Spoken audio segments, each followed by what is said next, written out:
Hello, this is Liam Collins, and I'm a student at the University of Washington. For my class, Environmental Studies 495, Farm Sustainability, with Professor Eli Wheat, I was lucky enough to learn about L'Arche Tahoma Farm and Gardens, which is, as you may have guessed, a farm. More than a farm, though, it is a community for adults with developmental disabilities where they can spend time with volunteers and assistants to complete meaningful farm work. I first learned about L'Arche through my friend Rileigh Crawford, who we'll hear from later in an interview I did with her on December 14th. Before I did that, though, I was invited to join the weekly farm team Zoom call. This is where people have been seeing each other as an entire group and have been able to keep that community going throughout this time of social distancing. With the chaos of a Zoom call, I wasn't really able to get usable audio for a podcast like this, but I was able to get a sense for how much people love L'Arche and the community that they've built there, the community that they've grown there. Getting to meet the core members and some of the assistants who work there showed me how much more there is to farming than tools or soil or crops.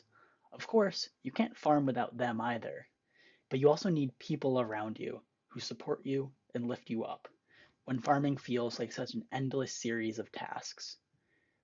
The world is full of so-called wicked problems: educational design, financial crises, healthcare, homelessness.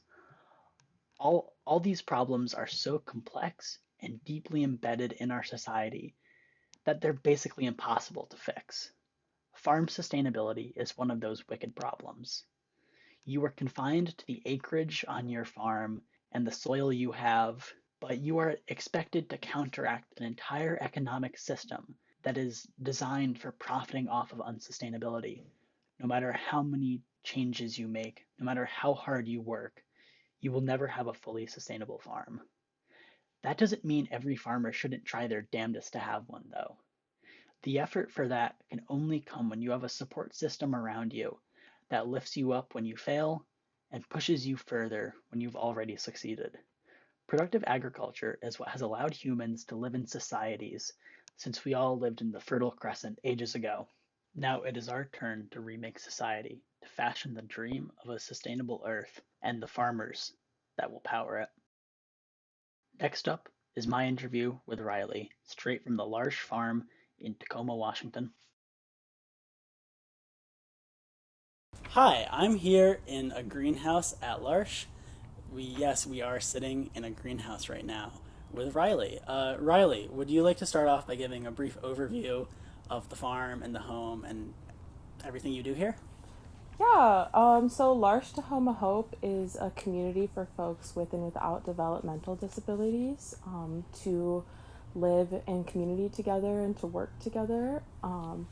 The farm section of it is group supported employment, and so we have eight core members or adults with disabilities who work with us and work on their job goals and training and basically just doing farm work. And then we have three group homes where folks live with assistance in community so that everybody's needs are kind of met. And also, as a part of that, we have a welcome center where people from the community come and we participate in like events and cute little things together. That's so sweet. How did you get involved at the farm here, and how long have you been here? So I'm actually the AmeriCorps slash Jesuit volunteer for the year. So I was placed here through AmeriCorps, and I arrived in August of 2020, and I will be leaving next August. So I will be serving here for a full year, and I've been here about like 4 months now on the farm side. I hope that the rest of the year goes as smoothly as the first part's been. So you mentioned the core members and the volunteers. Who are all the different types of like workers and like the people who come to the farm?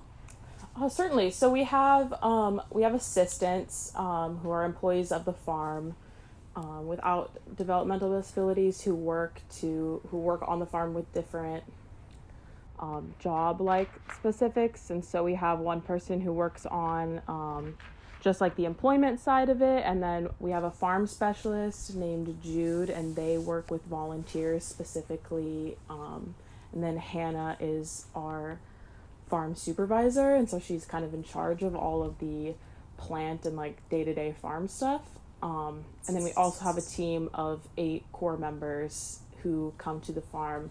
Now in COVID times, there's 2 that come to the farm every single day, and so we have them. And then we also have just a multitude of different volunteers who have been in community anywhere from like 30 years to like the past 3 weeks basically, and they all kind of have different knowledge and expertise on the farm that they bring, and so yeah, it's a very diverse community of folks. With all of the diversity of people who come to the farm, what's the diversity of work that they do? What are like day-to-day activities on the farm? What are like month-to-month activities? Yeah, so our farm does a lot of different things. We grow tons of different produce, and then we also have a nursery with a lot of different perennials. Something that's huge on the farm is we have dahlias that grow, and we sell cut flowers and stuff during the spring. And so, for example, we have one volunteer who actually started L'Arche Tahoma Hope. His name is David. He does everything with the dahlias and knows everything about the dahlias, and that's kind of his area. So right now, for example, he's digging up the dahlia tubers from the ground, and we're doing pre-orders for the dahlia tubers and making wreaths for winter craft shows and markets. During the winter time, we have like a lot of like craft type stuff and craft fairs that we go to in the community, and then back in February is when like the baby plants come, and we kind of start again with growing produce and harvesting produce. So the jobs look very different month to month. I know you guys also have CSAs. How many people are subscribed to that program, and like how many boxes do you put out per year? Yeah, so we have about 30 people who sign up for our CSAs, and it's a 32-week CSA, and folks come to the farm once a week and get a big box of produce, and it kind of is whatever we have. So in the beginning of the summertime, there's a lot of cucumbers and tomatoes, and we have like gherkin cucumbers, which are little cucumbers that look like watermelons. They're very cute. And then towards the end of the season, it's a lot more like winter squash and kale and chard and that sort of thing. But yeah, those run for a very long time. It's like 20 to 32 weeks that people are getting fresh produce. That's really cool, and that's a lot going on. With all of that complication, how does the farm stay organized, and how does the farm stay productive? A lot of it is just chaos, and that's how it is.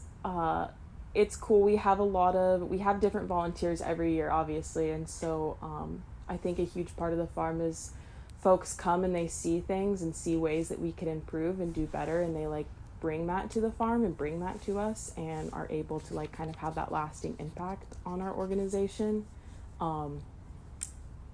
So we have like our system with the CSAs right now is developed like from a volunteer who was like, oh, we'll do this kind of like this instead of, or like in a more organized way, I guess, with like a whiteboard and like checking off. And so we get a lot of like ideas for how to structure our farm from just folks that come through and like see things or see how something could work better, like those fresh eyes. And it makes sense too, because this is a farm that's very much for people just as much as it's for crops. It makes sense that like changes like that will come up through the bottom up, and will come up through the suggestions of people who are like the very most involved in it. Going off that, something that I know you've made changes to recently is the farm's constitution. Why was it changed, and like what were the kind of updates that were made? Yeah, so L'Arche Tahoma Hope updates its mandate every 5 years to kind of make sure that we're still going in the direction that best serves the community, and making sure that we're like being sustainable and adapting to the changing needs of everybody. And so the farm part of that was just looking at farm sustainability. Obviously, like we've had a lot of changes this year with COVID, and that's made us kind of need to reevaluate some things with the farm and like where things are going. And so that part of the mandate was just for, what are we actually making on the farm, and what are the goals of the farm, and how are we meeting people's needs, and what are people's needs? How do you think all of those changes have helped like make the farm more sustainable? I think we're still in the process of that very much, but I think something that's unique about the mandate process at L'Arche is it involves so many voices, and so it starts, you know, with a big pool of people and voices and a lot of opinions, and that can be hard sometimes to work through because it is a very long process to be getting everybody's opinions and working in that sort of fashion, but it is more equitable and better for folks overall. And so I think that all of the considerations and the opinions that we're getting is something that's going to help make the farm more sustainable and ultimately better, like, at meeting our mission. Think about all those opinions that are still coming in. What's the type of work you think still needs to be done, or what's the type of work volunteers are most like excited about for the future? I think a huge focus is making the farm more accessible for more people to be able to come out and do jobs, basically. And so a lot of that comes back to like the organization of the farm and how the process is for which we do things, because it is very chaotic sometimes. And so we want to think about how it would be easier for people with and without disabilities to show up here and volunteer and be able to jump into the work and not need as much like direction or guidance to make it kind of more of an open environment. So the accessibility portion of the farm is a huge thing with mobilizing volunteers and getting more people involved. Yeah, like going back to that idea about like a farm being for the people, it's how do you make it for the most people? What's a unique challenge you guys face here? I think recently it's been the biggest challenge is that we're not all together, and so trying to still foster those relationships and um, foster the connection and the community, you know, over Zoom. And so we do our farm like Zoom call where all of us are together once a week now, and obviously the structure of the farm has changed with how we see community. So I think that's been a very present challenge lately.